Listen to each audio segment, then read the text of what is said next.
Hi everyone. So I just wanted to do a very quick video to show you two of the things that we talked about in the art history workshop. There are two different ways to use images as a kind of backdrop. The first is very simple. It's done with Zoom. They're both done with Zoom, but this is really one of the main Zoom features. And it is to change your background or filter. And I'm just going to show you how you do this. I'm going to follow my cursor. There are two different ways. I'll just go the easy way. You'll be very familiar with these bottom icons, the mute button and your stop video button. But what you might not notice is there's a little tiny caret next to both of these. If you go to the caret next to the video icon and you press that, you'll see a bunch of options that come up. The one you want to look at is choose virtual background. And if I press that, what you'll see is a little settings window pops up. Now, these are the virtual backgrounds that I already have set up. Many of you may have presets that came from Concordia or that came from Zoom. If you don't want them there, you see if you scroll over, you can just X them out. You can delete them. So you might want to kind of clean up that area to pull out all the backdrops, the backgrounds that you don't want. The next most important little button is this one. I don't know why it's so tiny, but it's very important. This is the plus sign, and you'll see if you scroll over it, it says Add Virtual Background Image. And if you click on that, it will open up your own folders that are on your computer, on your desktop, in your Finder. So, for example, I'm just going to go to some images. I've got a whole bunch of images here. Let me open up Merritt Oppenheim's for Teacup. I'm going to add that. It's already added to my backdrop as I'm standing here before you now. But you'll see also that it has been now added to my library. So it's always there and I can use it anytime. Now I'm going to close this settings button that I got to, remember, through the little caret down here by the video icon. And you can see that I am now accompanied by Merritt Oppenheim's very sensual object. The great thing about this is that it allows you to prepare a lecture or some micro talk on specific objects. And you can see, you're a bit ghosty, but you can actually you can almost hold the object, you can point to certain parts of it, you yourself can move around. I have a lavalier mic on, so I'm a little bit more portable. I can move back and forth so that I can actually change the scale of my body in relation to the image. I'll just show you how this also works with an architectural image. So again, I'm going to go to my little caret, I'm going to choose virtual background, I'm going to quickly change into Barbara Bloom's amazing work, and I am now within an architectural space. So again, it's a fantastic way to sort of inhabit the very projects or the artworks that you're talking about. It also allows you, if you want to, you can move different backgrounds as you are giving your talk. But if you don't want to do that, I'm going to show you another way to have works behind you using PowerPoint. You'll notice with this second method, also the scale of your body within space changes a bit. So this one, using backdrops, is you're much more present in the frame.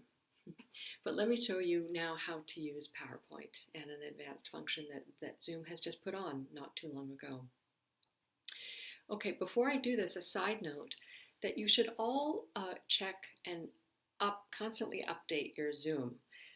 We get it free with Concordia, so it's just really just a matter of you updating your versions. On my screen, I go to the Zoom.us feature at the top. You can check what your version is by hitting About. So right now you can see I have version 5.52, so it's a fairly newly updated version. You'll want to do the same thing. And all you need to do is to scroll down. You'll see About Zoom, Preferences, Services, and then there's a little thing that says Check for Updates. If you press Check for Updates, it will tell you whether or not you need to update, and you just click Yes, and it usually only takes 3 or 4 minutes at the very most. So I encourage you to do that. Okay, so once you have done that, what you'll want to do is go to your lovely little green Share Screen button, and you just click Share Screen. Now, you'll probably recognize this, most of you. It's the window that shows your basic sharing of screen. So this is what normally I'm guessing, if you have a PowerPoint, this is how you're sharing your PowerPoint, or if you have something that is on the internet and you want to show the students that, you're using the basic function. What I'm going to have you do is to click here on Advanced. Okay, so that's the middle button. Let me show you that again. Basic is there, Advanced is the middle button. And you'll immediately see the 2 blue things that you need. This blue square says Slides as Virtual Background, Beta, and then the little blue button on the bottom says Share. I'm going to press Share. So it, again, opens up my Finder. And on this Finder, I am going to look for a PowerPoint that I made today to show you the effects.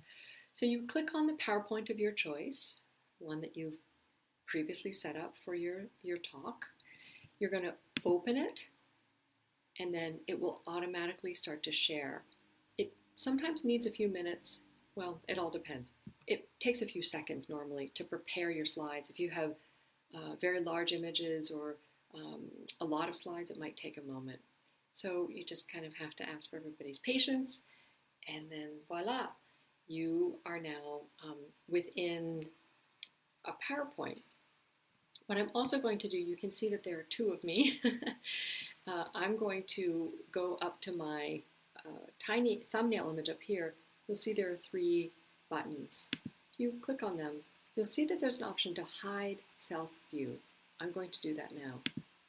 So when you hide self-view, the only one that's left is the one here in the bottom.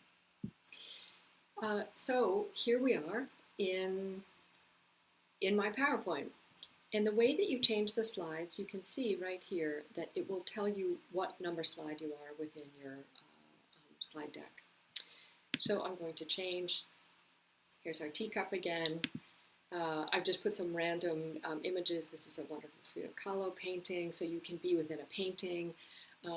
There's a little bit less possibility to move around too much. You can see the edges of the PowerPoint square, so it's a little bit more difficult to point to things than it was with the Zoom backdrops and filters. But this is still a very effective way to be able to be very present with images for the students. Again, architectural spaces are really, really fun to be able to talk about. It's great because you can, as you're talking, you can see all the details and kind of feel surprised in front of the students, which is really lovely. It's a Thomas Struth photograph, so it's a photograph of a museum, and you can see how vibrant the colors are.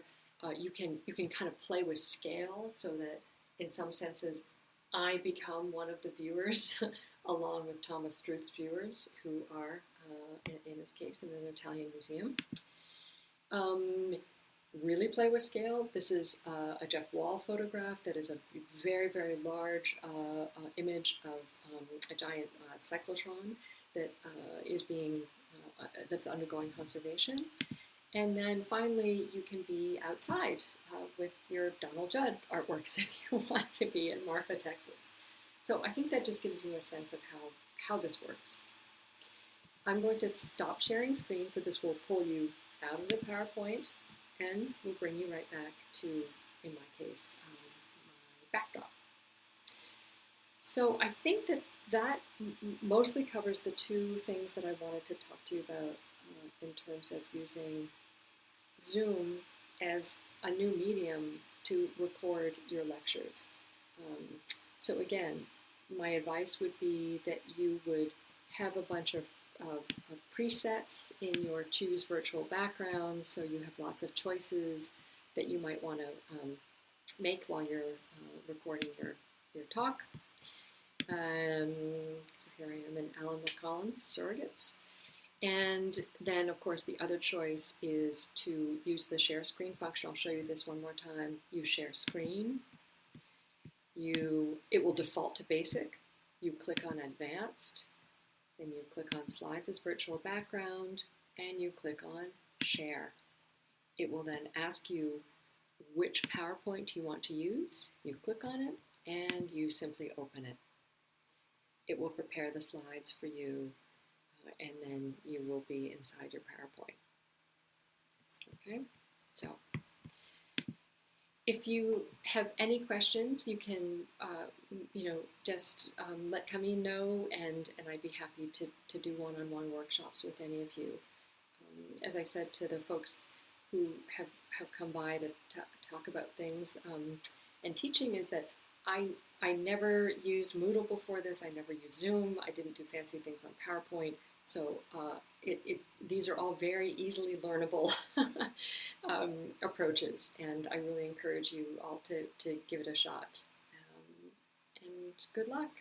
It's such a joy to be working with these astonishing art history students. So I hope you find your own way to do so. Okay, take care, everybody.